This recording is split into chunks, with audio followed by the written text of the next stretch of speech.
नक्षत्र खसीथिला आ कोठी को खसीथिला ना लिखा जाए नदी समूह ऊपर को खसीथिला एथर आउ गोटे खसुची आ लिखा जाउची जे ताकू पाताल कुंडर चाबी दियागला एले कौन ताल गोटे तारा कौन चाबी नहीं कि से ताला खोलियो तारा पाखरे कौन हाथ गोड़ अच्छी यार अर्थ निश्चय भाव में ये कौन सी तारा को सूचौनी जदि भी तारार अर्थ होउची मेसेंजर तारार अर्थ होउची एंजेल तारार अर्थ होउची वार्तावाहक आ एठी गोटे नक्षत्र पतित होउची जा पाखरे पाताल कुंडर चाबी अछि दैट मीन्स गोटे मेसेज अछि गोटे वार्ता अछि जेतबेले से वार्ता को घोषणा करबा पाई अर्थात पंचम दूत तुरीध्वनि करबा समय रे गोटे ग्रुप तैयारी होउछंदी गोटे नक्षत्र खसुची आ से कौन करुची ना पाताल कुंड को खोली दउची अर्थात प्रस्तुतिर हुंकार निमंते गोटे स्थान को प्रस्तुत करुची तार बाट को से खोली दउची यार अर्थ होउची that one type of agreement गोटे ट्रीटी साइन होउची आ जो ट्रीटी डिक्लेयर करुची आगामी दिन भयंकर परिस्थिति को नहीं आसवा पाए आ जेतबेले एई पाताल कुंडर चाबी कथा आम चिंता करूँ पाताल कुंड विषय टी आमको जानवर आवश्यकता अच्छी जहाँ आम बटमलेस पिट बोलिकी देखुचे आपण मैंने यहाँ को आउ कौटी पारे आपण मैंने मो सहित खोलतु 20 अध्याय प्रकाशित वाक्य 20 अध्याय किए जदि पाउछन्ति पढ़ी दियंतु जोटे शैतान को बंदी करा जाउछि 3 पद 1 रु पढ़ंतु 20 अध्याय 1 पद 1 रु 3 पद परे मु जणे दूतଙ୍କୁ स्वर्गରୁ ଓହ୍ଲାଇ ଆସିବାର ଦେଖିଲି ତାହାଙ୍କ ହସ୍ତରେ ପାତାଳ କୁଣ୍ଡର ଚାବି ଓ ଗୋଟିଏ ବୃହତ ଶୃଙ୍ଖଳ ଥିଲା ସେ ସେହି ସର୍ପ ସେହି ପୁରାତନ ନାଗ ଅର୍ଥାତ୍ ଦିଆବଳ ଓ ଶୟତାନଙ୍କୁ ଧରି 1,000 ବର୍ଷ ପର୍ଯ୍ୟନ୍ତ ବାନ୍ଧି ପକାଇଲେ ପୁଣି ତାହାକୁ ପାତାଳ କୁଣ୍ଡରେ ନିକ୍ଷେପ କରି ସେଥିର ମୁଖ ବନ୍ଦ କଲେ ଓ ତାହା ଉପରେ ମୁଦ୍ରାଙ୍କ ଦେଲେ ଯେପରି ସେହି 100 ବର୍ଷ ଶେଷ ନ ହେବା ପର୍ଯ୍ୟନ୍ତ ସେ ଜାତି ସମୂହକୁ ଆଉ ଭ୍ରାନ୍ତ କରିପାରିବ ନାହିଁ ଏହାପରେ ଅଳ୍ପ କାଳ ନିମନ୍ତେ ତାହାକୁ ମୁକ୍ତ ହେବାକୁ ହେବ। यार अर्थ पाताल कुंडर आउ थरे आमे चाबी विषय देखुचे पूर्वर आमे देखुचे पंचम दूत तुरीध्वनि करबा समय गोटे तारा खसुची ता हाथ रे गोटे चाबी दिया जाउची पाताल कुंडर पुणी आमे 20 अध्याय देखुछु आ जणे दूत ओल्हेकी आसुछन्ते आ ताहांक हाथ रे मध्य पाताल कुंडर चाबी अछि आ ता सहित तांको पाखरे गोटे बृहत चेन बड़ चेन अछि आ शैतान बा सर्प को बांधिबा पाए मु टिके 17 अध्याय आपन को खोलिबा को चाहे टिके 17 अध्याय खोलंतु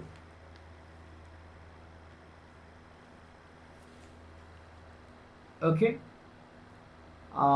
17 अध्याय जेतोला आमे पाठ करू एठी गोटे महावेश्यार कथा उल्लेख अछि आउ एही वेश्या विषय जेतोला आमे चिंता करू बा ध्यान करू ये मध्य 8 पदरे गोटे जगार पहुँचवार कथा को उल्लेख करुछि 8 पदरे एपरि लेखा अछि से जो पशु को तुम्बे देखिल ताहा थिला एबे नाही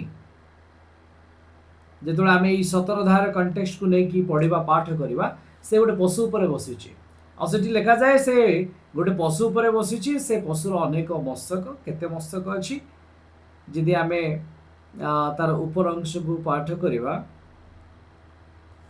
कई जने पढ़ी दियंतु 7 पद टिके पढ़ंतु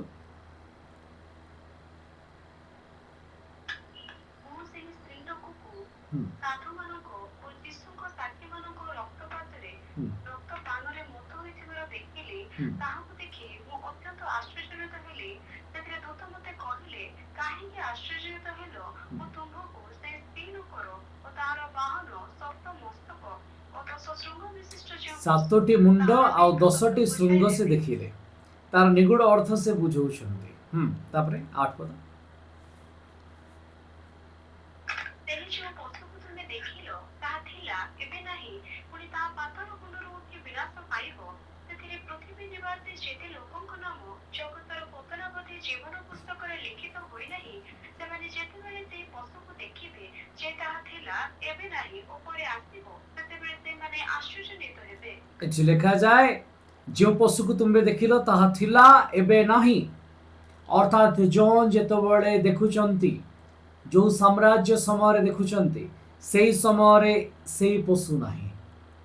ଆଉ ଗୋଟିଏ ପଶୁର କଥା ସେଠି ଅଛି, କାରଣ ତାର 7ଟି ମୁଣ୍ଡର କଥା ଅଛି। ସେ ଭିତରୁ ଗୋଟିଏ ମୁଣ୍ଡର ସମୟ ଚାଲି ଯାଇଛି, କିନ୍ତୁ ଲେଖାଯାଏ ପୁଣି ତାହା ପାତାଳ କୁଣ୍ଡରୁ ଉଠି ବିନାଶ ପାଇବ। ଏହାର ଅର୍ଥ ସେ ପାତାଳ କୁଣ୍ଡରେ ଅଛି। ସେଥିରେ ପୃଥିବୀ ନିବାସୀ ଯେତେ ଲୋକଙ୍କ ନାମ ଜଗତ ପତନାବଧି ପୂର୍ବରୁ ଅର୍ଥାତ୍ ଜୀବନ ପୁସ୍ତକରେ ଲିଖିତ ନାହିଁ, ସେମାନେ ଯେତେବେଳେ ସେ ପଶୁକୁ ଦେଖିବେ, ସେମାନେ ତା ଆଗରେ କ'ଣ ହଉଛନ୍ତି ନା ଆଶ୍ଚର୍ଯ୍ୟାନ୍ୱିତ ହଉଛନ୍ତି, ନତମସ୍ତକ ହଉଛନ୍ତି। ତେବେ ଏଠି ପଶୁର କଥା ଅଛି, ଆଉ ଏ ପଶୁ ପ୍ରକାଶିତ 13 ଅଧ୍ୟାୟରେ ଦେଖିବାକୁ ମିଳିଥିଲା। ତା ପୂର୍ବରୁ ସର୍ପକୁ ଦେଖିବାକୁ ମିଳିଥିଲା 12 ଅଧ୍ୟାୟରେ। ଆଉ ଏ 2 ଜଣ ଯାକୁ ଆମେ ଦେଖୁଛୁ ପାତାଳ କୁଣ୍ଡରେ। ଜଣେ ଅଲରେଡି ପାତାଳ କୁଣ୍ଡରେ ଅଛି, ଆଉ ଜଣେ ପାତାଳ କୁଣ୍ଡରେ ପଡିବ। ଏଠି ଆମେ 2ଟା ପଦର କଣ୍ଟେକ୍ସଟ ଯେତେବେଳେ ଦେଖୁ, ପୁଣି ଆମେ ଯଦି ପଛକୁ ଫେରି ଆସିବା ସେ 9 ଅଧ୍ୟାୟକୁ, ପାତାଳ କୁଣ୍ଡର କଥା ଆମେ ଆଲୋଚନା କରୁଛେ। ଇଏ ଏପରି ଏକ ସ୍ଥାନ ଅଟେ ଯୋଉଠୁ କ'ଣ ବାହାରୁଛି, ତା ତଳେ 2 ପଦରେ ଲେଖାଯାଏ, 9 ଅଧ୍ୟାୟର 2 ପଦରେ, ସେ ସେହି ପାତାଳ କୁଣ୍ଡ ଫିଟାନ୍ତେ ସେଥିରୁ ବୃହତ୍ ଭାଟିର ଧୂମ ପରି ଧୂମ ଉଠିଲା। ପାତାଳ କୁଣ୍ଡ ମଧ୍ୟରୁ କ'ଣ ଉଠୁଛି ନା ଧୂଆଁ ଉଠୁଛି। ୟାକୁ ସିଓଲ ବୋଲି କୁହାଯାଉଛି। ଏ ପାତାଳ କୁଣ୍ଡକୁ ସିଓଲ ବୋଲି କୁହାଯାଉଛି। 1000 ବର୍ଷ ପାଇଁ ଶୈତାନକୁ ବନ୍ଦୀ କରାଯିବ। କିନ୍ତୁ ତା ପୂର୍ବରୁ ଆମେ ଦେଖୁଛୁ ଯେ ସାମ୍ରାଜ୍ୟ ପତିତ ହେଇଛି, ସେ ସେଇଠୁ ଉଠିକି ଆସୁଛି। ପାତାଳର ସେ ବିନାଶମୟ ସ୍ଥାନରୁ ସେ ଉଠିକି ଆସୁଛି ବିନାଶ ପ୍ରାପ୍ତ ହେବା ପାଇଁ। ଆଉ ସେଇ ପାତାଳ କୁଣ୍ଡର ଧୂମ ହେତୁ ବା ଧୂଆଁ ସକାଶୁ ସୂର୍ଯ୍ୟ ପୁଣି ଆକାଶ ଆଉ ଅନ୍ଧକାରଚ୍ଛନ୍ନ ହେଲା ବୋଲି ଉଲ୍ଲେଖ ଅଛି। ତେବେ 2 ପଦରେ ଆମେ ଯେଉଁ ବିଷୟକୁ ଦେଖୁଛେ, ଏଠି ସେ ଧୂଆଁ ବିଷୟକୁ ମଧ୍ୟ ଟିକେ ଆମେ ଚିନ୍ତା କରିବା, ଚର୍ଚ୍ଚା କରିବା। କ'ଣ ଲାଗୁଛି ଧୂଆଁ କାହାକୁ ସୂଚଉଥିବ? ସେ ପାତାଳ କୁଣ୍ଡ ଭିତରୁ ଧୂଆଁ ବାହାରୁଛି। ପାତାଳ କୁଣ୍ଡ କହିଲେ ଆମେ ଜାଣୁଛୁ ନିଶ୍ଚୟ ଏକ କଷ୍ଟମୟ ସ୍ଥାନ ଅଟେ, ଯନ୍ତ୍ରଣାମୟ ସ୍ଥାନ ଅଟେ, ଯୋଉଠି ପନିଶମେଣ୍ଟ ଅଛି। ତ ସେଇଠୁ ଧୂଆଁ ବାହାରୁଛି, ତାହେଲେ ସେ ଧୂଆଁ କାହାକୁ ସୂଚଉଥିବ?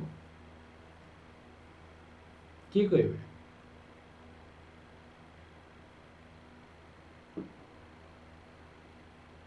ଓକେ, ପ୍ରକାଶିତ 14 ଅଧ୍ୟାୟର 11 ପଦ।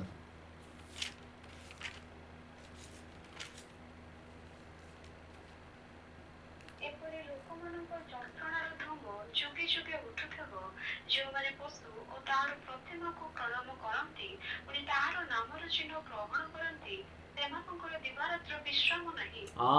ଇଏ ତ ଜଜମେଣ୍ଟକୁ ଦେଖାଏ, ଯନ୍ତ୍ରଣା, ପନିଶମେଣ୍ଟ। ଏ ଧୂମ କାହାକୁ ଦେଖାଉଛି? ଆପଣ ଧ୍ୟାନ ଦେଇଛନ୍ତି ଯେତେବେଳେ ଆମେ ଦେଖୁଥିଲେ ଲୋଟଙ୍କ ବିଷୟରେ, ସୋଦମ ଗମୋରା ବିନାଶ ହେଉଛି, ସେଠି କ'ଣ ହେଉଛି ନା ଧୂଆଁ ଉଠୁଛି, ଧୂମ ଉଠୁଛି। ଆଦି 19 ଅଧ୍ୟାୟ ସାୟଦ 28 ପଦ କି କ'ଣ ଥିବ, ଯଦି କିଏ ପାଉଛନ୍ତି ପଢ଼ିଦେବେ। 19 ଅଧ୍ୟାୟ ସାୟଦ 28 ପଦ କି କ'ଣ, ସେଠୁ ଧୂମ ବାହାରୁଛି। ଆଉ ସେ ଦେଖାଉଛି ଯେ ସୋଦମ ଗମୋରା ଉପରେ ପରମେଶ୍ୱର ଆପଣାର ବିଚାରକୁ ନେଇ ଆସିଛନ୍ତି। ଏଠି ମଧ୍ୟ ଆମେ ଦେଖୁଛେ ଏଇ ପଞ୍ଚମ ଦୂତ ତୁରି ଧ୍ୱନି କରନ୍ତେ ପରମେଶ୍ୱର ଜଗତ ଉପରେ ଆପଣାର ଜଜମେଣ୍ଟ ଷ୍ଟାର୍ଟ କରିଦେଇଛନ୍ତି।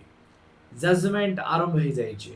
ଆଉ ପାତାଳ କୁଣ୍ଡ ଖୋଲି ଦିଆଯାଇଛି ତାର ଚାବିକୁ।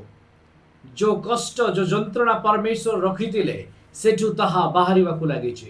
ଆଉ ଏଠି ଲେଖାଯାଏ ଧୂମ ପରି ଧୂମ ଉଠିଲା। ଧୂଆଁ ତ ଉଠିଲା ଲେଖିଥାନ୍ତେ, ଧୂଆଁ ପରି ଧୂଆଁ ଉଠିଲା, ଅର୍ଥାତ୍ ଜଜମେଣ୍ଟ ପରି ଜଜମେଣ୍ଟ ହେଉଛି ଏଠି। ଜଜମେଣ୍ଟ ପରି ଜଜମେଣ୍ଟ, ଯୋଉ ବିଚାର ଉପରେ ବିଚାର, ଯାର ଅପେକ୍ଷାରେ ପୃଥିବୀ ଥିଲା, ଯାର ଅପେକ୍ଷା କରାଯାଇଥିଲା ଯେ ଦିନେ ପରମେଶ୍ୱର ଆପଣାର କ୍ରୋଧକୁ ଢାଳିବେ। ଆଉ ଯାହା ସୋଦମ ଗମୋରା ଉପରେ ହେଇଥିଲା, ତା ତ ନମୁନା ଥିଲା, ଟ୍ରେଲର। ଏବେ ପିକ୍ଚର ଦେଖାଯାଉଛି। ଏଠି ପଞ୍ଚମ ଦୂତ ତୁରି ଧ୍ୱନି କରନ୍ତେ ଜଜମେଣ୍ଟର ସମୟ ଆରମ୍ଭ ହୋଇଯାଇଛି ଆଉ ଇଏ ଭୟଙ୍କର ସମୟର କଥା କୁହେ। ଆଉ ଏପରି ଧୂଆଁ ଉଠିଲା ଯେ ସୂର୍ଯ୍ୟ ପୁଣି ଆକାଶ ଯୋଉ ଲେଖାଯାଏ ଆକ୍ଚୁଆଲି ସେଟା ଏୟାର ବାୟୁ ନଟ୍ ସ୍କାଏ। ଇଂଲିଶରେ କ'ଣ ଲେଖା ଅଛି କେହି ଜଣେ ପଢିଦେବେ କି ଟିକେ ତାର ସେକେଣ୍ଡ ଅଂଶକୁ।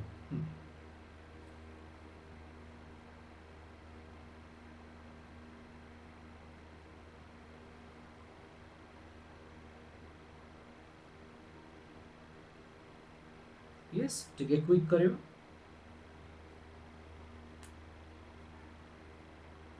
नौ अध्याय 2 पद।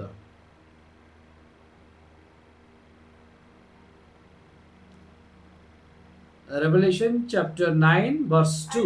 हाँ यस पढ़ो। And he opened the start of the abyss, and smoke went up from the start, as smoke as a huge furnace, and the sun and the air were darkened from the smoke of the start. କ'ଣ ଲେଖା ଯାଇଛି? sun and Air. air not sky। ଆକାଶ ନୁହେଁ, ଓଡ଼ିଆ ବାଇବଲରେ ଭୁଲ ଅଛି। Okay, ଏଠି ଆକାଶ କହିଲେ ଆପଣ ବାୟୁକୁ ବୋଲି ବୁଝିବେ, ମାନେ ଆକାଶ ମଣ୍ଡଳର କଥା କୁହାଯାଉଛି।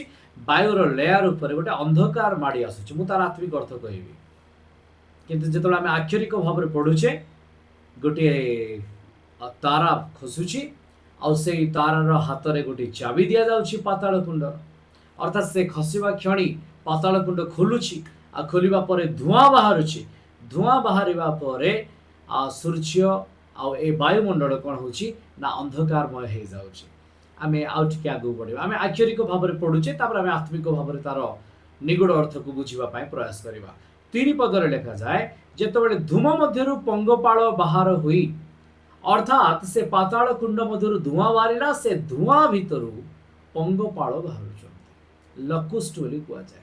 ଆପଣମାନେ ଦେଖିଥିବେ ପଙ୍ଗପାଳକୁ, ଆଉ ଝିଣ୍ଟିକା ସଦୃଶ ଏମାନେ ଏକାବେଳେ ଗଛ ପତ୍ର ଶସ୍ୟ ସବୁ ଖାଇ ପକାନ୍ତି, ପୁରା ଝୁଣ୍ଡରେ ଆସନ୍ତି। ତ ପଙ୍ଗପାଳ ବାହାର ହୋଇ ପୃଥିବୀକୁ ଆସିଲେ ସେମାନଙ୍କୁ ପୃଥିବୀର ବିଚାର ଶକ୍ତି ପରି ଶକ୍ତି ଦିଆଗଲା। ଯେମିତି ବିଛା କାମୁଡ଼ିଲେ କଷ୍ଟ ହୁଏ, ସେହିପରି ଯନ୍ତ୍ରଣା ଦେବା ପାଇଁ ତା ପାଖରେ ସାମର୍ଥ୍ୟ ଅଛି। 4 ପଦରେ ଲେଖାଯାଏ ପୃଥିବୀର ତୃଣ କି ହରିତପର୍ଣ୍ଣ ଶାକ କି କୌଣସି ବୃକ୍ଷର ଅନିଷ୍ଟ ନ କରି, ଯେଉଁମାନଙ୍କ କପାଳରେ ଈଶ୍ୱରଙ୍କ ମୁଦ୍ରାଙ୍କ ନାହିଁ, କେବଳ ସେମାନଙ୍କ ଅନିଷ୍ଟ କରିବାକୁ ସେମାନଙ୍କୁ କୁହାଗଲା। କେଉଁମାନଙ୍କ ମସ୍ତକରେ ବା କପାଳରେ ମୁଦ୍ରାଙ୍କ ଦିଆଯାଇଥିଲା କିଏ କହିପାରିବେ? ଧ୍ୟାନ ଦେଇଛନ୍ତି? 7 ଅଧ୍ୟାୟ ଆମେ ପାଠ କରିଥିଲେ, ତାର 1 ଏବଂ 2 ପଦ ଯଦି ଆପଣ ପାଠ କରିବେ, 2-3ରେ ଲେଖାଯାଏ, 2ରେ ଲେଖାଯାଏ କ୍ଷତି ନ କରିବାର କଥା। ତା ତଳକୁ 3 ଲେଖାଯାଏ ଆମ୍ଭେମାନେ ଆପଣମାନଙ୍କ ଈଶ୍ୱରଙ୍କର ଦାସମାନଙ୍କ କପାଳରେ ମୁଦ୍ରାଙ୍କ ନ ଦେବା ପର୍ଯ୍ୟନ୍ତ ତୁମ୍ଭେମାନେ ପୃଥିବୀ କିଏ ବା ସମୁଦ୍ର କିଏ ବା ବୃକ୍ଷ ସମୂହର କ୍ଷତି କର ନାହିଁ। ଏଠି ସେଇ କଥାକୁ ଆମେ ରିପିଟ୍ ଦେଖୁଛେ। ଏଠି ଯେଉଁମାନେ ଚୁଜ୍ କରାଯାଇଥିଲେ, ଯେଉଁମାନେ ମୁଦ୍ରାଙ୍କିତ ହେଇଥିଲେ, କେତେ ମୁଦ୍ରାଙ୍କିତ ହେଇଥିଲେ? 4 ପଦରେ ଲେଖାଯାଏ 1,44,000। यार अर्थ 1,44,000 जो माने मुद्रांकित होइचंती, जो माने सरेंडर हेई नाहंती सर्पर व्यवस्था प्रति, अर्थात सेई मनुष्यर चिन्ह बा संकेत जा पशुर चिन्ह होइतिला 666 को निज जीवन रे अडॉप्ट करि नाहंती, सेई मानंकु छाडिकी बाकी अन्य मानंक उपरे अनिष्ट करिवा पाए सेमानकु कुहागला। लेखा जाय देखो, केवल सेमानंकर अनिष्ट करने सेमानकु कुहागला, अर्थात जो माने मुद्रांकित ही नाहंती, जो माने परमेश्वर को द्वारा बछा जाई नाहंती, सेई मानंक निमंते सेमानक पाखरे सामर्थ्य अछि पनिशमेंट नहीं आसीबा। एठी तो 1,44,000 गोटी आक्षरिक अटे, किंतु आत्मिक अर्थ जेतोळे आमे विवेचना करू, परमेश्वर जो मानकु मोहरांकित करिसथि, जो मानकु बाछि अछंती, सेमानकु छाडिकी अन्य मानक पई विपत्ति, अर्थात अन्य मानक से पंगपाल आघात करिवार सामर्थ्य रखिছে। किपरि मोहरांकित हुए? आपण माने कोन मोहरांकित होइछंती? एफिसियंस 4 अध्याय 30 पद टिके पढिबे।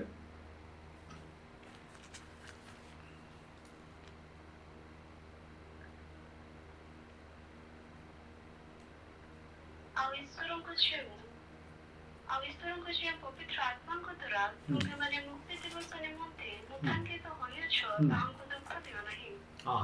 କାହା ଦ୍ୱାରା ଆମେ ହେଇଛୁ? ପବିତ୍ର ଈଶ୍ୱରଙ୍କ ଆତ୍ମାଙ୍କ ଦ୍ୱାରା। ଆମ ଗତ ଦିନ ମାନଙ୍କରେ ଆପଣମାନଙ୍କୁ ଶିଖେଇଥିଲି ଆତ୍ମା ବାକ୍ୟ ରୂପୀ ପରମେଶ୍ୱର ଅଟନ୍ତି। ଯେଉଁଟାକି ତ ସୁସମାଚାର ତାର 6:63 ପଦ ଲେଖାଯାଏ, ମୁଁ ତୁମମାନଙ୍କୁ ଯେଉଁ ବାକ୍ୟ କହୁଅଛି ତାହା ଆତ୍ମା ଓ ଜୀବନ ଅଟେ। ଈଶ୍ୱରଙ୍କ ବାକ୍ୟ ଆମମାନଙ୍କୁ ମୁଦ୍ରାଙ୍କ କରେ, ଆମମାନଙ୍କୁ ସେଲ୍ଡ କରେ ତାଙ୍କ ଜୀବନ ପ୍ରତି, ପରମେଶ୍ୱରଙ୍କ ପ୍ରତି ନିଜକୁ ସମର୍ପଣ କରିବା ପାଇଁ, ପରମେଶ୍ୱରଙ୍କର ମୋହରକୁ ନିଜ ଜୀବନରେ ଧରି ରଖିବା ପାଇଁ, ପରମେଶ୍ୱରଙ୍କର ଆଜ୍ଞା ଅନୁସାରେ ଚାଲିବା ହିଁ ତାହାଙ୍କର ମୋହର ଆମମାନଙ୍କ ଜୀବନରେ ପ୍ରତିପାଦିତ ହୁଏ। ଏଠି ପରମେଶ୍ୱର କହୁଛନ୍ତି ଯେ ସେ କିଛି ଲୋକଙ୍କୁ ଚୁଜ୍ କରିଛନ୍ତି ଯେଉଁମାନଙ୍କୁ ଛାଡ଼ିକି ଅନ୍ୟମାନଙ୍କୁ ଆଘାତ କରିବା ପାଇଁ ତାକୁ ଅଧିକାର ମିଳିଛି। ତା ତଳକୁ 5 ପଦରେ ଲେଖାଯାଏ, ପ୍ରକାଶିତ 9:5 ସେମାନଙ୍କୁ ବଧନ କରି 5 ମାସ ପର୍ଯ୍ୟନ୍ତ ସେମାନଙ୍କର ଯନ୍ତ୍ରଣା ଘଟାଇବାକୁ ସେମାନଙ୍କୁ କ୍ଷମତା ଦିଆଗଲା। ବିଛା ମନୁଷ୍ୟକୁ ମାରିଲେ ଯେପରି ଯନ୍ତ୍ରଣା ହୁଏ, ଏଇ ଯନ୍ତ୍ରଣା ସେଇ ପ୍ରକାର, ଅର୍ଥାତ୍ ଭାରି କଷ୍ଟଦାୟକ ଥିଲା, ଭେରି ପେନଫୁଲ। ସେହି ସମୟରେ ମନୁଷ୍ୟମାନେ ମୃତ୍ୟୁକୁ ଅନ୍ୱେଷଣ କରିବେ କିନ୍ତୁ କୌଣସି ପ୍ରକାରେ ତାର ଉଦ୍ଦେଶ୍ୟ ପାଇବେ ନାହିଁ, ଅର୍ଥାତ୍ ମୃତ୍ୟୁକୁ ଖୋଜିବେ କିନ୍ତୁ ମୃତ୍ୟୁ ସେମାନଙ୍କ ଠାରୁ ପଳାୟନ କରିବ ବୋଲି ଲେଖାଯାଏ। ସେମାନେ ମୃତ୍ୟୁକୁ ଚାହୁଁଛନ୍ତି କିନ୍ତୁ ମୃତ୍ୟୁ ସେମାନଙ୍କ ଠାରୁ ଦୂରକୁ ଚାଲି ଯାଉଛି। ଏଠି ବିନାଶ କରିବା ପାଇଁ ଯେଉଁ ସାମର୍ଥ୍ୟର ଧୂଆଁ ଉଠିଛି, ସେ ଧୂଆଁ ଭିତରୁ ଅଭିଶାପର ପଙ୍ଗପାଳକୁ ଆମେ ଦେଖୁଛୁ। ଯେଉଁମାନେ ମନୁଷ୍ୟକୁ ଆଘାତ କରୁଛନ୍ତି, ମନୁଷ୍ୟ କଷ୍ଟ ପାଉଛି, ମୃତ୍ୟୁ ଚାହୁଁଛି କିନ୍ତୁ ମୃତ୍ୟୁ ତାଠାରୁ ପଳାୟନ କରୁଛି। ତଳକୁ ଲେଖାଯାଏ 7 ପଦରେ ଏ ପଙ୍ଗପାଳ ଦେଖିବାକୁ କିପରି। 7ରୁ ଆମେ 10 ପଦ ପର୍ଯ୍ୟନ୍ତ ଦେଖିବା ତାର ରୂପ କିପରି ଅଛି। ପଙ୍ଗପାଳ ମାନଙ୍କର ଆକୃତି ଯୁଦ୍ଧାର୍ଥେ ସଜ୍ଜିତ ଅଶ୍ୱମାନଙ୍କ ସଦୃଶ, ସେମାନଙ୍କର ମସ୍ତକର ଆବରଣ ସୁବର୍ଣ୍ଣ ମୁକୁଟ ତୁଲ୍ୟ, ପୁଣି ସେମାନଙ୍କର ମୁଖ ମନୁଷ୍ୟମାନଙ୍କ ମୁଖ ସଦୃଶ। ଏଠି 3ଟା କଥା ଲେଖାଯାଏ। ତଳକୁ ଲେଖାଯାଏ, ସ୍ତ୍ରୀ ଲୋକମାନଙ୍କର କେଶ ସଦୃଶ ସେମାନଙ୍କର କେଶ, ଆଉ ସିଂହଦନ୍ତ ତୁଲ୍ୟ ସେମାନଙ୍କର ଦାନ୍ତ। 9 ଲୌହ ଉରସ୍ତ୍ରାଣ ପରି ସେମାନଙ୍କର ଉରସ୍ତ୍ରାଣ, ମାନେ ତାଙ୍କର ବଡି ପାର୍ଟ, ଚେଷ୍ଟ। ପୁଣି ରଥ ଓ ରଣ କ୍ଷେତ୍ରରେ ଧାବମାନ ଅନେକ ଅଶ୍ୱଙ୍କ ଶବ୍ଦ ପରି ସେମାନଙ୍କ ପକ୍ଷର ଶବ୍ଦ। ୟାର ଅର୍ଥ ଏଇ ପଙ୍ଗପାଳର ଯେଉଁ ଡେଣା ଅଛି ତା ଉଡ଼ିଲେ ଘୋଡ଼ାମାନଙ୍କର ଶବ୍ଦ ପରି ଲାଗୁଛି, ଯେଉଁମାନେ ଯାହା ଅନୁଭବ କରୁଛନ୍ତି। ବିଛାର ଲାଙ୍ଗୁଳ ଓ ନାହୁଡ଼ ପରି ସେମାନଙ୍କର ଲାଙ୍ଗୁଳ ଓ ନାହୁଡ଼, ଅର୍ଥାତ୍ ଯେମିତି ମୁଡ଼ି ହେଇକି ଥାଏ ବିଛାର ଲାଙ୍ଗୁଡ଼, ସେଇଭଳି ତାର ଲାଙ୍ଗୁଡ଼ ଉଠିକି ଅଛି ବିଛା ପରି। 5 ମାସ ପର୍ଯ୍ୟନ୍ତ ମନୁଷ୍ୟମାନଙ୍କର କ୍ଷତି କରିବାକୁ ସେମାନଙ୍କ ଲାଙ୍ଗୁଡ଼ରେ ଶକ୍ତି ଥିଲା।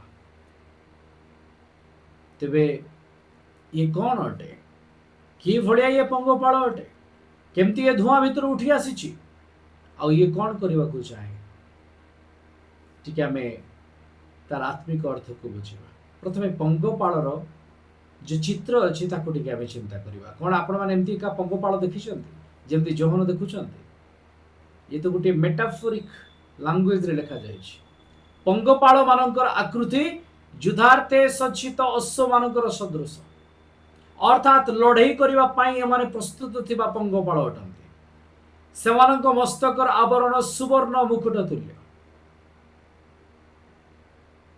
ପୁଣି ଲେଖାଯାଏ ସେମାନଙ୍କର ମୁଖ ମନୁଷ୍ୟମାନଙ୍କ ମୁଖ ସଦୃଶ। ଆପଣ ଜାଣନ୍ତି ଯୁଦ୍ଧରେ ବ୍ୟବହାର ହେଉଥିବା ଯୁଦ୍ଧ ବିମାନ ବା ଆପଣ ଉଡ଼ାଜାହାଜ ବା ଯାହା ବୁଝିପାରିବେ, ସେ ଯୁଦ୍ଧ ବିମାନ ଦେଖିବାକୁ ପଙ୍ଗପାଳ ପରି। এই কথা ଯୋହନ ଦେଖୁଛନ୍ତି। 2000 ବର୍ଷ ଆଗରୁ ଦେଖୁଛନ୍ତି, ଯେଉଁ ସମୟରେ ମନୁଷ୍ୟ ଏ ଯୁଦ୍ଧ ବିମାନକୁ କେବେ ଦେଖି ନାହିଁ, କେବେ ଚିନ୍ତା କରି ନାହିଁ, ତା କଳ୍ପନାରେ ଜାତ ହେଇନାହିଁ, ତା ମନ ଭିତରେ କେବେ ଜାତ ହେଇନାହିଁ, ତା ପରମେଶ୍ୱର ଆପଣା ଦର୍ଶନରେ, ଆପଣା ସାମର୍ଥ୍ୟରେ, ଆପଣା ଶକ୍ତିରେ ତାଙ୍କୁ ଦେଖାଉଛନ୍ତି କ'ଣ ଘଟିବାକୁ ଯାଉଅଛି। ଯୋହନ ତୁମେ ଦେଖ, ଆଉ ସେ ଦେଖୁଛନ୍ତି ଗୋଟେ ଯୁଦ୍ଧ ବିମାନ ଅଛି, ସେ ଧୂଆଁ ଭିତରୁ ବାହାରି ଆସିଅଛି। ୟାର ଅର୍ଥ ଏ ଧୂମ କାହାକୁ ଦେଖାଉଛି?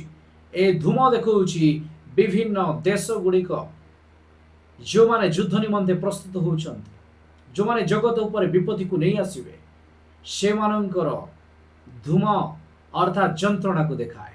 एडी धुआं कहले जंत्रणा को देखाए। आमे टिके पूर्व पाठ करेछे समानकर जंत्रणा में धूम उठुतिला कहि।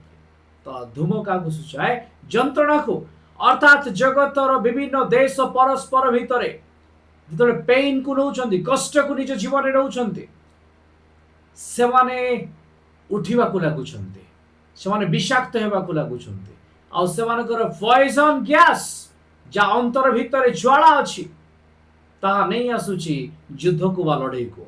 आ एठी पंगपाल को ठिया करूचे। एठी पंगपाल कहले से युद्ध विमान को बुझाए। युद्ध विमान भितरे जड़े मनुष्यर मुख देखा जाउछे, कारण जी चलेबो से मनुष्य अटे। से पायलट्स बसिचंती ता तळकू 8 पद लेखा जाए स्त्री लोक मानकर केश सदृश से मानकर केश, से हेलमेट लगेइछि, सेतरे वायर्स जाइछि। आ जौन देखुचंती ए पंगपाल बा युद्ध विमानटी जे चलोछि से तो मनुष्यर मुख अटे, किंतु तार गुडी को देखि से भाबुछि जे गोटे स्त्री सदृश अटे। लोह उरस्त्राण तार बॉडी आपण देखंतु, जो युद्ध विमान र कथा मु आपण को कहूछि, जो हेलिकॉप्टर र कथा मु कहूछि, तार बॉडी लोहारे तयारी से देखि पारुछंती। पुणी रथ और रणक्षेत्र रे धावमान अनेक अश्व घोड़ा माने जेमती दौड़िले शब्द हुए, सेही भली शब्द आपण जानती। तार पक्ष उड़ाजहाजर तार साउंड, तार ऊपर बुलुथिबा पक्ष गुड़िकर चक्रर शब्द तांगु लागुछि घोड़ा माने जेपरी रणक्षेत्र रे ओल्हे आसिछन्ते। आ हेलिकॉप्टर पछपटे जेपरी मुड़ी थाए बिछार लांगुड़ परी ताकू से देखुछन्ते आ वर्णना करूछन्ते। आ लेखा जाय 5 मास धरिकी ये प्रथम हाय ओल्हे के आसुछि, कारण आपण 12 पद देखिबे लेखा जाय प्रथम संताप गत हैला। देखो एहा परे आउ दुईटी संताप आसुछि। ये प्रथम संताप अटे, फास्ट ओए। आमे गत थर देखुतिले 8 अध्याय 13 पदरे तीनोटी हाय आसुछि। ये प्रथम हाय अटे, ये प्रथम संताप अटे। बाइबल रे प्रथम थर पाई ये संताप शब्द लागिथिला। केतोले लागिथिला? गणना पुस्तक 21 अध्याय 29 पद पढ़िबे कि कहि जण? गणना पुस्तक 21 अध्याय 29 पद। हे मोयाब तुम्हार संताप देला, हे कौनसर लोकगण तुमମାନେ ଉଚ୍ଛିନ୍ନ ହେଲ। ସେ ତାର ପୁତ୍ରଗଣକୁ ପଳାତକ ରୂପେ ଓ ତାର କନ୍ୟାଗଣକୁ ବନ୍ଦୀ ରୂପେ ଇହୁଦୀୟ ରାଜା ସିହୋନର ହସ୍ତରେ ସମର୍ପଣ କରିଅଛି। एठी आमे देखुछे गोटिए संतापर कथा कहा पाई मोयाब पाई देखिबा को मिलुछे। ये फर्स्ट टाइम अछि, प्रथम थर पाई गोटे संतापर कथा उल्लेख करा जाउछे। ए संताप अभिशापर कथा बुझाए, दंडर कथा बुझाए, हाय। आ ये प्रथम हाय अटे। प्रकाशित वाक्य रे तीनोटी हायर कथा 8 अध्याय 13 पदर उल्लेख अछि। आ ये प्रथम हाय अटे। प्रथम हाय 5 मास पर्यंत बोली से देखु अछंती बा जानि पारुछंती। जो आ आपण जानंती याकु तुलना करा जाय फर्स्ट वर्ल्ड वॉर सहित। केते दूर सठिक बसुची जना नाही, किंतु प्राय आमे जदि ताको आकलन करिबा 1914 रु 1918 पर्यंत जो फर्स्ट वर्ल्ड वॉर हैला, जदि गणना करा जाए 4 वर्ष 3 मास प्राय 18 दिन ना कौन होता पाखा पाखी 5 वर्ष आम कहीपर हुए तो सांकेतिक भाव में 5 मास बोलिकी से जापर जो थे कि कहुई जो मैंने मुद्रांकित होती से ये छाड़ी दि जाऊे। जो मैंने मुद्रांकित होना से आक्रमण करने विचार लांजरे सामर्थ अच्छे। हेलिकॉप्टर पछपटे सामर्थ अच्छी से फायरिंग कर युद्धस्त्र सामनारू भी पछपटू पाखे से गोली बोमा वर्षण कर सामर्थ को ये देखा आ जौन केते एक्यूरेट देखुंट आम परमेश्वर केते महान जे के एक्यूरेट विषय देखाऊं से हकदार अटंती गौरव प्रशंसा पाइबा जहाँ मनुष्य के चिंता करी से एक्यूरेट देखुंट जे वर्ल्ड वार केमती होउची आ प्रथम हाय केमती आसुची कहा ऊपर हा घटुची आ एक्युरेट देखुछंती को माने ए लड़ाई को लोचंती पंगपाल सदृश गोटे लड़ाई आमे देखुचे जेतबळे ए युद्ध विमान तयारी ही नथिला सेतबळे मध्य एई बाइबल एई वर्ड एई वर्स थिला समस्त ताको पाठ करूथिले किंतु केही बुझु नथिले किभଳି ए पंगपाल हेबो किंतु समय आसीछि आमे सेही समय अछु सेही जुगरे अछु जो समय को पढ़िबा पाई पाठ करिबा पाई हम पाखरे सामर्थ्य अछि आ शक्ति अछि मो प्रिय माने आमे बुझिबार सुजोग पाइछु आमे से अंतिम दिन रे अछु हम सम्मुखरे से हाय घटिछि आउ आमे तार साक्षी अटु आमे ता विषय रे जानु तर्जमा करू आमे देखु ध्यान करू आउ एठी से खसी थिबा दूत गोटे पाताल मध्यरु उठी आसीथिबा शक्ति को देखौछि से पातालर गोटे नाम एठी डिक्लेयर करा जाउछि कोन लिखा जाय 11 पदरे ना पाताल कुंडर दूत सेमानकर राजा जणे स्टार खसुछि आ से मेसेज दउछि पाताल कुंडर दूत को तेणु से धुआं को प्रस्तुत करुछि अर्थात गोटे मेसेज नहीं कि आसुचंती का पाखकु ना शैतान निकट को और से शैतान कौन करुछि ना प्रस्तुत करुछि गोटे लड़ाई को जाको पाताल कुंडर दूत बोली कुआ जाइछि जहाकू एब्री भाषा रे अब्दोन बोली कुआ जाए आ ग्रीक भाषा रे अपोलियन कुआ जाए अब्दोन आ अफिलियन यदि आम हिब्रू रे देखू अब्दोन रो अर्थ विनाशकारी आ एफोलन रो अर्थ विनाशयुक्त हेले विनाशकारी जनक किए बाइबल रे यह विषय रे कौन कुहे ये केते विनाश को नहीं आसी पारे आमे से विनाशकारी को विनाश करिवार जा पाखरे सामर्थ्य अछि ता सम्मुखरे आज आमे उडैछु से जो मान को मोहरांकित करिसंती से मान को कौनसी अब्दोन बा अपोलियन छुईबार सामर्थ्य नाई आमे से परमेश्वर को पाई गोटे करतल देबा कि से हकदार अटंती से विनाशकारी रो ऊपर विनाशकर्ता परमेश्वर अटंती से ताकू विनाश करिवार सामर्थ्य रखिसंती केई जणे टिके पढिबे आयब पुस्तक 26 अध्याय 6 पद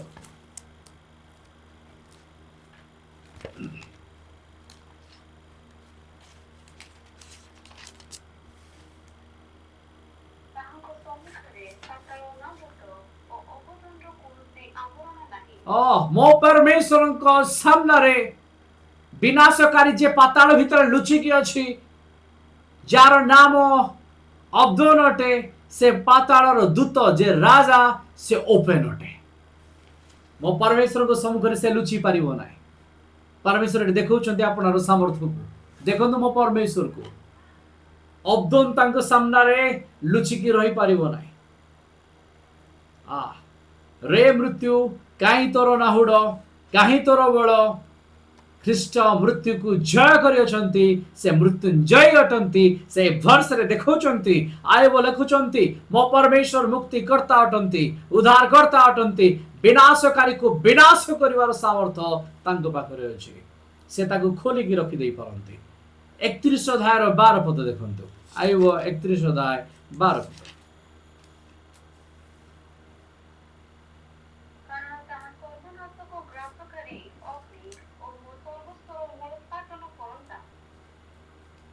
कारण ताहा सर्वनाशक ग्रासकारी अग्नि ओ मो सर्वस्वर मूल उत्पाटन करंत एटी जदि आपण ध्यान देकी देखिबे मो परमेश्वर पाखरे जो अग्नि अछि ये पाताल मध्यरु उठौथिबा धुआं जो अग्नि अछि से अग्नि को ग्रास करिवार अग्नि मो परमेश्वर को पाखरे अछि बुझि पारुछंती ए पाताल भितरे जो अग्नि अछि से अग्नि को ग्रास करिवार अग्नि आम परमेश्वर को पाखरे अछि एब्री 12 अध्याय 29 पद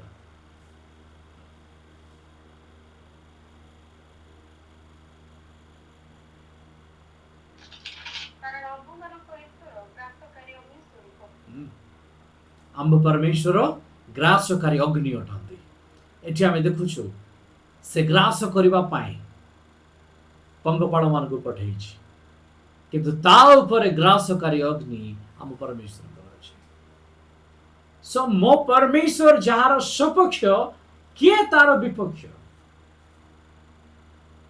ମୋ ପରମେଶ୍ୱର ଯାହାର ଦକ୍ଷିଣ ପାର୍ଶ୍ୱର ପରମେଶ୍ୱର ହେଇଯାଆନ୍ତି, ଯାହାର ଡାହାଣ ହାତ ହେଇଯାଆନ୍ତି, ଯାହାର ସାମର୍ଥ୍ୟର ବଳ ହେଇଯାଆନ୍ତି, ଯାହାର ୟାମିନ ହେଇଯାଆନ୍ତି, ତାକୁ ଘୁଞ୍ଚେଇବା ପାଇଁ, ତାକୁ ପକେଇବା ପାଇଁ କାହା ପାଖରେ ସାମର୍ଥ୍ୟ ନାହିଁ। ସେଦିନ ଜର୍ମାନୀର ଶାସକ କାଇଜର ୱିଲିୟମ II ସେ ଏଇ ଦୂତ ଭାବରେ ଠିଆ ହେଉଛନ୍ତି, ନିଜକୁ ପ୍ରସ୍ତୁତ କରୁଛନ୍ତି ଲଢ଼େଇ ପାଇଁ। ତାଙ୍କୁ ମେସେଜ ଦିଆଯାଇଛି, ଆଉ ସେ ମେସେଜ ନେଇକି ସେ ଲଢ଼େଇ ପାଇଁ ଓହ୍ଲଉଛନ୍ତି। କୋଉମାନଙ୍କୁ ନେଇକି? ପଙ୍ଗପାଳ ମାନଙ୍କୁ ନେଇକି ଏ ପୃଥିବୀକୁ ଯନ୍ତ୍ରଣା ଦେବା ପାଇଁ 5 ମାସର ଲଢ଼େଇକୁ ନେଇକି ଆସୁଛନ୍ତି। ପୃଥିବୀର ବିଭିନ୍ନ ଦେଶର ରାଜାମାନେ ତା ସହିତ ସାମିଲ ହେଉଛନ୍ତି। ଇଏ ତ ଗୋଟିଏ ନମୁନା, ଗୋଟିଏ ଚିହ୍ନ ଅଟେ। ଏହା ଦେଖେଇବାକୁ ଚାହୁଁଛି ଯେ ଯେତେବେଳେ ପଞ୍ଚମ ଦୂତ ତୁରି ଧ୍ୱନି କରୁଛନ୍ତି, ସେତେବେଳେ ଏ ପାତାଳ ସେ ଖୋଲି ଯାଉଛି, ଆଉ ଧୂମ ଉଠିବାକୁ ଲାଗୁଛି। ଏ ଧୂଆଁ ଦେଖଉଛି ଗୋଟିଏ ବିନାଶକୁ, ଏ ଧୂଆଁ ଦେଖଉଛି ଜଜମେଣ୍ଟକୁ। ଯେପରି ଲୋଟଙ୍କ ଦିନରେ ସୋଦମ ଗୋମରା ଉପରେ ଗୋଟେ ବିଚାର ଆସିଲା, ଜଜମେଣ୍ଟ ଆସିଲା, ଏ ଜଗତ ଉପରେ ପରମେଶ୍ୱର ଜଜମେଣ୍ଟକୁ ନେଇକି ଆସୁଛନ୍ତି। ତାଙ୍କ ଇଚ୍ଛା ବିନା କୌଣସି ବିଷୟ ହୁଏ ନାହିଁ। କିନ୍ତୁ ଯେଉଁମାନେ ମୋହରାଙ୍କିତ ହେଇଛନ୍ତି ସେମାନେ ଧନ୍ୟ ଅଟନ୍ତି। ଏଠି 3 ପ୍ରକାରର ବିଷୟ ଉପରେ କ୍ଷତି ହେଇନାହିଁ ବୋଲି ଲେଖାଯାଏ। ଯେତେବେଳେ ଆମେ ଦ୍ୱିତୀୟ ପଦକୁ ଆମେ ପଢୁଥିଲେ, ଆମେ ଦେଖୁ ଟିକେ 9 ଅଧ୍ୟାୟକୁ ଆଉଥରେ ଆପଣମାନେ ଫେରି ଆସନ୍ତୁ। 9 ଅଧ୍ୟାୟର 2 ପଦ ଟିକେ ପଢି ଦିଅନ୍ତୁ।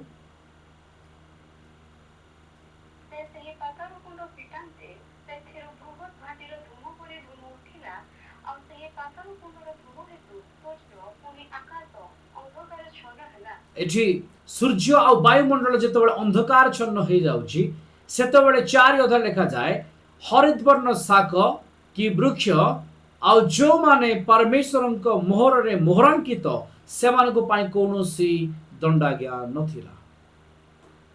କିନ୍ତୁ ସେଇମାନଙ୍କ ପାଇଁ ଥିଲା ଯେଉଁମାନଙ୍କର ନାମ ଜୀବନ ପୁସ୍ତକରେ ନଥିଲା, ଯେଉଁମାନଙ୍କ ନାମ ଜଗତର ପତନାବଧି ପୂର୍ବରୁ ମେଷ ଶାବକଙ୍କର ଜୀବନ ପୁସ୍ତକରେ ଲିଖିତ ନଥିଲା, ସେଇମାନେ ଏଠି ପନିଷ୍ଟ ହେଉଛନ୍ତି। ଧନ୍ୟ ସେଇମାନେ ଯେଉଁମାନଙ୍କ ନାମ ପରମେଶ୍ୱରଙ୍କର ଜୀବନ ପୁସ୍ତକରେ ଅଛି। ଧନ୍ୟ ସେଇମାନେ ଯେଉଁମାନେ ଉଦ୍ଧାର ମଧ୍ୟରେ ଅଛନ୍ତି। ସୂର୍ଯ୍ୟ କହିଲେ କ'ଣ? ଆପଣମାନଙ୍କୁ ମୁଁ ପୂର୍ବ ଦିନମାନଙ୍କରେ ଶିଖେଇଥିଲି। ସୂର୍ଯ୍ୟ କହିଲେ କ'ଣ? ସୂର୍ଯ୍ୟ କହିଲେ ଧାର୍ମିକତା। ଆପଣ ଆତ୍ମିକ ଅର୍ଥକୁ ବୁଝନ୍ତୁ। ସୂର୍ଯ୍ୟ କହିଲେ ଧାର୍ମିକତା। ଆଉ ସୂର୍ଯ୍ୟ କହିଲେ କାହାକୁ ସୂଚାଏ? ପ୍ରଭୁ କହିଲେ ଦିନ ଥାଉ ଥାଉ ତୁମେ ଗମନ କର, କାରଣ ଏପରି ସମୟ ଆସିବ ଯୋଉ ସମୟରେ ତୁମେ ଗମନ କରିପାରିବ ନାହିଁ। କିଏ ମତେ କହିପାରିବେ ପରମେଶ୍ୱର କୋଉ ଗମନର କଥା କହୁଥିଲେ? କୋଉ କାର୍ଯ୍ୟ କରିବାର କଥା କହୁଥିଲେ?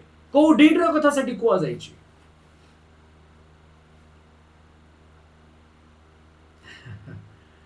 ଦିନ ଥାଉ ଥାଉ ମୋ ସହ ଗମନ କର, ଜ୍ୟୋତିରେ ଗମନ କର। ଜ୍ୟୋତି ଖ୍ରୀଷ୍ଟ ଅଟନ୍ତି। ଦିନ ଥାଉ ଥାଉ କାର୍ଯ୍ୟ କର। କୋଉ କାର୍ଯ୍ୟର କଥା କୁହାଯାଉଛି? ପ୍ରିଚ୍ ଦ ଗସ୍ପେଲ, ସୁସମାଚାର। ଏଠି ସୂର୍ଯ୍ୟ ଥିବା ସମୟରେ ସୁସମାଚାରକୁ ଡିକ୍ଲାର କରିବା ପାଇଁ କୁହାଯାଉଛି। ଏଠି ସୂର୍ଯ୍ୟ କାହାକୁ ଦେଖାଉଛି? ଦ ପ୍ରପର ଗସ୍ପେଲ। କିନ୍ତୁ ଯେତେବେଳେ এই ବିନାଶକ ମାନେ ଉଠିବେ, ସେତେବେଳେ ଗସ୍ପେଲ ଆଉ ସେୟାର ହେଇପାରିବ ନାହିଁ। ଅର୍ଥାତ୍ ଗୋଟିଏ ଭୁଲ ମେସେଜ, ସେ ଫଲେନ୍ ଏଞ୍ଜେଲ, ଯୋଉ ମୁଁ କହୁଥିଲି ସ୍ୱର୍ଗର ବା ଆକାଶରୁ ଗୋଟିଏ ଷ୍ଟାର ପଡୁଛି, ଅର୍ଥାତ୍ ଗୋଟେ ରଙ୍ଗ ମେସେଞ୍ଜର ମେସେଜ ନେଇକି ଆସୁଛି ଏଇ ଜଗତ ଉପରକୁ। ଆଉ ପରମେଶ୍ୱରଙ୍କ ଲୋକମାନେ ଯୋଉ ସଠିକ ମେସେଜ ନେଇକି ଯିବା କଥା, ତା ଉପରେ ଡାର୍କନେସ୍ ପଳେଇ ଆସୁଛି, ଅନ୍ଧକାର ପଳେଇ ଆସୁଛି। वायुमंडल कहले काकु सूचाए वायुमंडल अंधकार छन्न हे जिबा काकु सूचाए जो मेसेज डिलीवर हेतंता विथ विंड विथ वर्ड वायु रे ता डिलीवर हे पारुनी एटी सूर्य कहले सूर्यर कार्य कहले गोस्पेल शेयर को बुझाए आ एटी जो आकाश बा एटी वायुमंडल कहले परमेश्वर को राज्य विस्तृति को बुझाए जो गोस्पेल शेयर होतिला ता ऊपर अंधकार डार्कनेस चली आसिला आउ टिके मु आपन को पचारिबा को चाहे पेंटिकोस्टल डे रे छात ऊपर केते जण थिले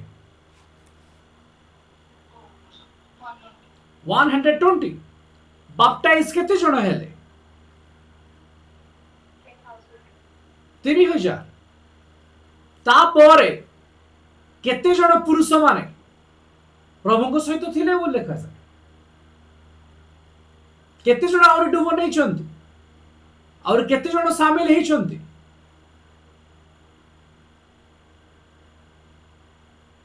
प्रेरित 4 अध्याय 4 पद ଡାକ୍ତର ଶୁଣିବା ଲୋକମାନଙ୍କ ମଧ୍ୟରୁ ଅନେକେ ବିଶ୍ୱାସ କଲେ ଆଉ ପୁରୁଷମାନଙ୍କର ସଂଖ୍ୟା ପ୍ରାୟ 500 ହେଲା 5000 खाली लेखा जाए पुरुष माने स्त्री और अन्य मान कथा वो उल्लेख नहीं तो चर्च 2 अध्याय 4 अध्याय भितर खाली पुरुष माने 5000 ही सारथिले यार अर्थ राफिडली बढ़ुतिला मेसेज कंटिन्यू चलीतिला किंतु गोटे समय आसिला जो समय रे ए धूम बाहरुछि कौन करबा पाए ना परमेश्वर को गोस्पेल को परमेश्वर को राज्यर विस्तृति को अटकेबा पाए से प्रयास करुछि सेति पाए से कहले दिन थाउ तो सूर्य थाउ थाउ कर्म करिबा हमर कर्तव्य अटे तांग राज्य को बढ़ेबा विस्तृति करिबा जो मेसेज वेव रे जीवा कथा सेटा स्टफ हे जाउछि पंगपाळ माने आसी ठिया होउछंती मु तो कहली तार आक्षरिक अर्थ तार आत्मिक अर्थ सेपरी ख्रिस्टियन जीवन रो आत्मिक अर्थ रे एडी पंगपाळ माने होउछंती से माने जो माने ईश्वर को राज्य रे आपन को बढ़िबा को दियंती नाही आपन को सेवा कार्य को अटकेबा पाई शैतान प्रयास करे से धूम भितरु पंगपाळ मानन को बाहर करबा पाई सुयोग दिए आ एहा कहा द्वारा हुए that is different types of denominations जो माने आपन को अटकेबा पाई फॉल्स मैसेज को प्रिपेयर करंते फॉल्स मैसेज को से माने इंटरप्रेट करबा को चेष्टा करंती बाइबल को भांगी की मोड़ी की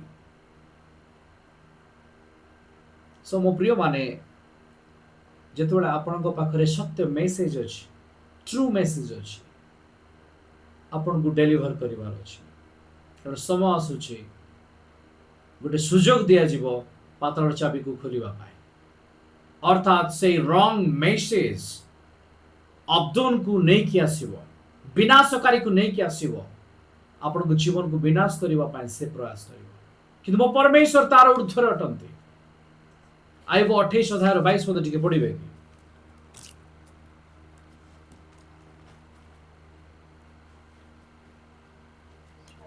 कि ବିନାଶ ଓ ମୃତ୍ୟୁ କହନ୍ତି ଆମ୍ଭେମାନେ ସ୍ୱକର୍ଣ୍ଣରେ ତହିଁର ଜନର ବଶୁଣି ଅଛୁ गोटे मिनिट मत दियंतु आमे आइबो 28 अध्याय तार 22 पद को देखुचे ବିନାଶ ଓ ମୃତ୍ୟୁ କହନ୍ତି ଆମ୍ଭେମାନେ ସ୍ୱକର୍ଣ୍ଣରେ ତହିଁର ଜନର टिके ऊपर अंश जो देखिबे कोडियो लिखा जाए तबे ज्ञान केउठारु आसे और बुद्धिर स्थान कहीं ताहा तो समस्त प्राणी को चक्षुर गुप्त और आकाशर पक्षी मानुठारु आवृत करा जाय अछि विनाश और मृत्यु कहंती आम्भे माने स्वकर्ण रे तहिर जनर बसुणी अछु को माने कहउछंती अब्दोन कहउछि काई से ज्ञान तो लिखा जाए परमेश्वर तहिर पथ जानंती ओ से तहिर स्थान ज्ञात अछंती विनाश जानिनी मृत्यु जानिनी अब्दोन जानिनी उद्धार बाट कोठी अछि उद्धार बाट ख्रीष्टन को ठारे अछि आमे गोटे करत देबा कि परमेश्वर को पाए जो माने ख्रीष्टन को पाइछंती से माने जीवन पाइछंती जो माने कृष्ण को पाइछन्ति से माने ज्ञान को पाइछन्ति आ से माने उद्धार बाट को पाइछन्ति। एठी पाताल खोली देले सेठु धुआं बाहरुछि। ए धुआं जजमेंट को देखाए। ए धुआं विभिन्न देशर समूहर एकाठी गोटे मंत्रणा को देखाए जो माने विनाश निमंते निजको सजई अछंती। आ सेई धूम भितर अर्थात से मंत्रणा भितर ए पंगपाळवा युद्धर अस्त्र युद्ध विमान गुड़ी को उठी आसीबे पृथ्वी उपरे विपत्ति को नहीं आसीबा पाई। ये गोटे आत्मिक अर्थ अटे। आ गोटे आत्मिक अर्थ ए धुआं एपरि उठिला जे से कवर करी पकोउछि। सूर्य को कवर करुछि, वायुमंडल को कवर करुछि, जेपरि आपण आगो को न बढ़ी पारंतु आपण सेवा कार्य को अटकेबा पाई ये प्रयास अटे। सेही भली सेही दिन मानकरे जो माने मोहरांकित ही नांती सेमानकर जीवन सूर्य को घोड़े दिया जाउछि। सेतबेले सेमाने मरिबा पाई बांछा करूछंती किंतु मृत्यु सेमान ठारू दूर को चली जाउछि। यार अर्थ कोन? जेतबेले ए वार चलिला अनेक क्षताक्त हेले, अनेक गोड़ा तो कटि गले, मृत्यु को खोजिले, सेमानकर शोष एते कष्टदायक होला सेमाने मृत्यु बांछा कले किंतु से दिन रे मृत्यु सेमानक निमंते नथिला कारण मृत्यु बाट जानी नाही। उद्धार बाट तो केवल ख्रीष्टन ठारे अछि। गीत संहिता 88 अध्याय ठीक 11 पद पढ़िबा।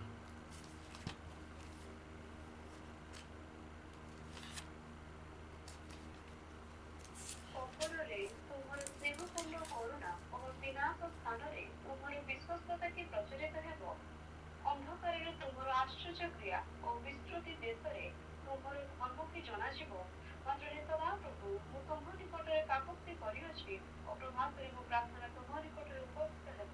ଆମର ତ ପ୍ରଭାତରେ ପ୍ରାର୍ଥନା ହେଲେ ନିଦ ହେବ।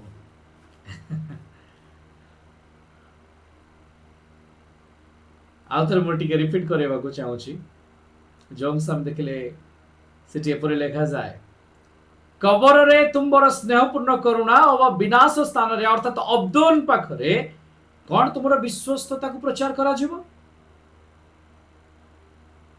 कि मो परमेश्वर पाताल रे विनाश को मारिबा पाए मृत्यु को मारिबा पाए से ओल्हे की गले पाताल रे बिछोना कले पाताल रे अपनार धर्म को घोषणा कले जेपरी पाताल रे अर्थात मृत्यु द्वारा मृत्युर शत्रु को मृत्यु रूपक शत्रु को विनाश करा जाई पारे। एब्री पुस्तक 2 अध्याय 14 पद।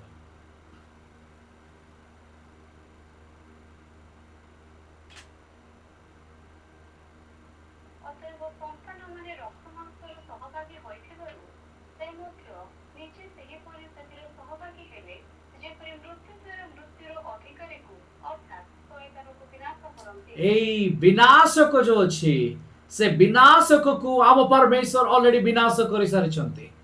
तो पंचम दूत तुरी ध्वनि करिवे ए विनाशक बाहरी की जगत ऊपर विनाश को नहीं आसीबो सेतिर हमर कोनसी भय नाही कारण मो परमेश्वर ता ऊपरे जय लाभ करि सारिछन्ते।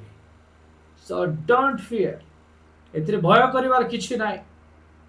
सेतमे लिखा जाए जो 87 तार 12 पदरे हम देखिले अंधकार रे तुमर आश्चर्य क्रिया विस्मृति देश रे तुमर धर्म की जना जीव जेतबेले अंधकार समय जगत ऊपर राजनीति करबा आपण मेसेज सेतबेले चाहिबे किंतु पाइबे नाही।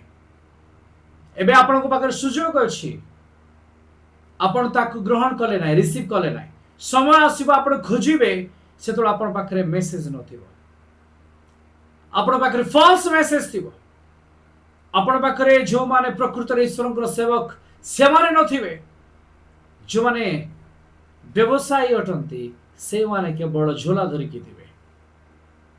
13 लिखा जाए मात्र हे सदा प्रभु मु तुम निकट रे काकुक्ति करूछि प्रभात रे मो प्रार्थना तुम निकट रे उपस्थित हो। वेरी यल्ली मु तुम निकट को आसीबी कोन पय आसीबी ना जेपरी विनाशक मो पाखु को पहुंचबा पूर्वरु तुमर पाद ताकु तळी दिए आओ मोर जीवन को ऊर्ध्व को उठाई निए जेपरी से मोर पाद को आघात करि पारिबो नाही एथिपाई पूर्वरु तुम्बे तार मस्तक को चकुड़ी देई अछ सेथिपाई प्रभु मु तुम नामर प्रशंसा करिबा पाई प्रभातरु उठिबे किंतु आमे प्रभातरु उठी तांक निकटरे समर्पित हेबा पाई भारी कष्ट होउछ हमकु जगतर सब बोझ से टाइम रे का माडी पडु एते काम अछि जे मु उठी पाउनी कहि आज समय अछि तांक निकट को आमे जाऊ कारण से जदि आपणार मुख लुचेबे ताले आमे कोठ को जीवा ता तळु को लिखा जाय 14 रे हे सदा प्रभु तुमे काहे कि मो प्राण को परित्याग करोछ तुमे काहे कि मो ठारो आपना मुख लुचाओछ यदि से मुख लुचेबे आमे कुआडे जीवा ता सुजोग अछि सूर्य एबे ऑन अछि एबे एआर सफा अछि सो एबे कर्म करिवार समय अटे उठंतु प्रस्तुत हुअंतु प्रीज द गॉस्पेल अनुमान निकट रे आपन सेवा को पहुंचांतु कारण परमेश्वर तार अपेक्षा करछंती समय आसीबो जेतोरा आपन खोजिबे आ से समय ए सेवा कार्य पाई गोटे धुआं उठितिबो आ ए धुआं पाप राशिर धुआं अटे ठीक करंतु मो सहित प्रकाशित वाक्य 18 अध्याय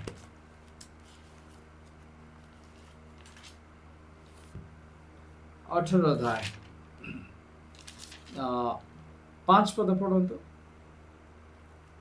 କାରଣ ତାହାର ପାପ ରାଶି ସ୍ୱର୍ଗ ପର୍ଯ୍ୟନ୍ତ ସେଟା ଉଠିଅଛି ଆଉ ଈଶ୍ୱର ତାହାର ଅଧର୍ମ ସବୁ ସ୍ମରଣ କରିଅଛନ୍ତି। हाँ ए धूम गोटे जजमेंट को देखौछि आ गोटे धूम तार पाप राशि को देखौछि जे स्वर्ग पर्यंत उठिछि आ परमेश्वर ताकू कोन करिवे ना तार अधर्म को स्मरण करिवे सेथिपाई मो प्रिय माने आज समय अछि हमको बाहरी आसीबार अछि तांक राज्य निमंते निजको प्रस्तुत करिबार अछि धर्म रूपक सूर्य उपरे अंधकार माडी आसीबा पूर्वरु पथ मो परमेश्वर जानते विनाशक तांक राज्यर वाक्य को वायुरे घोषणा करबा पाई अटकेबा पूर्वरु आज सुजोग दैछंती डिक्लेयर करबा पाई मु कहिबे आपण माननकु निजर द्वार को रुद्ध करंतु नाही एबे द्वार खोलिबार समय अछि प्रभातर चक्षु बंद करिबार समय नाही प्रभातर चक्षु खोली तांक निकट को आसीबार समय अछि आज मिडिल ईस्ट रे धूम उठुछि पंगपाल माने सज्जित होइछंती